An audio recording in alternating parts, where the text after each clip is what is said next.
Hey everybody, welcome back. Coming to you right from my wife's garden with some good news and some bad news. The good news is the garden's doing great. The wife does a tremendous job of growing tomatoes, lettuce, peppers, onions, broccoli, you name it, she's got it in here. She's doing a great job. Now, what I didn't know was that she was taking care of my avocado tree as well. And what I mean by that is she almost killed the tree. It might even be dead. We're going to share with you exactly what happened and how to make sure that your avocado tree doesn't die. Stay tuned. All right, here we are. This is the avocado tree. This is a grafted Oro Negro, magnificent avocado in a container. I've gotten avocados from this for the last 2 years, believe it or not, this tiny little tree, but not many, right? Just a few, 2, 3, that's it. It's good enough. It's a small tree, don't have a lot of room in the yard. The wife was watering the tree, and that's okay, I appreciate it, but avocados cannot take that much water, and every day this was getting water. Now, here's what happens, right? The root system begins to get so stagnated with water, it starts to rot, they can't breathe right because it's just too wet conditions, so they do not handle that at all. They will die quickly. And one of the first signs of the decline is, well, besides the way the color looks, it looks kind of dull and whatnot, but the most important thing is that you have dieback of the twigs, right? So I started noticing twigs dying back. If you look around here like this twig is completely dying all the way back. It's drying out, it's dying. That's because the root system is dying. As the root system begins to die, this begins to happen, and before you know it, your tree is done. Luckily, this tree still has a little bit of a root system that's good, but the majority of it is bad.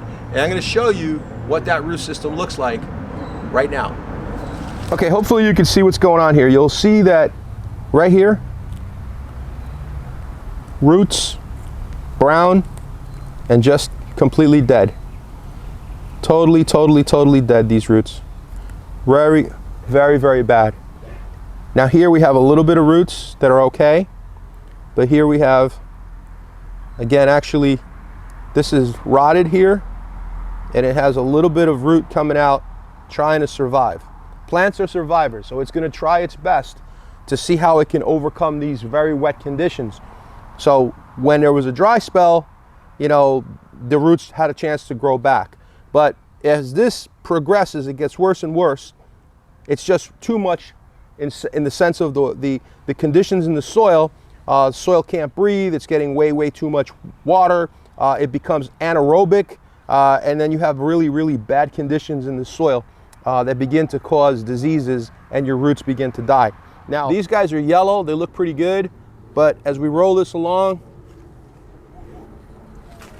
you're going to notice all this pretty bad. Pretty bad. The fact that it's in this condition is not a good thing. But my solution is going to be simple. I'm going to put the tree back in the container. I'm going to drill more holes in the container, and I'm going to make sure that no one waters this tree. Okay? Nobody's going to water this tree for at least a couple of weeks, literally. And then, I know that sounds harsh and crazy, but that's the only way I'm going to be able to get this tree to even have a chance of surviving, in my opinion, okay? If you have a better idea, go ahead and share it down here below. Thank you so much. Like I said earlier, I hope the wife did not see this video or never sees this video. If you know my wife, do not call her and tell her to watch this video, okay? Hey, give me a thumbs up if you liked the video. We'll have more videos for you guys soon. Thank you so much. Subscribe to the channel, will you? Have a great day.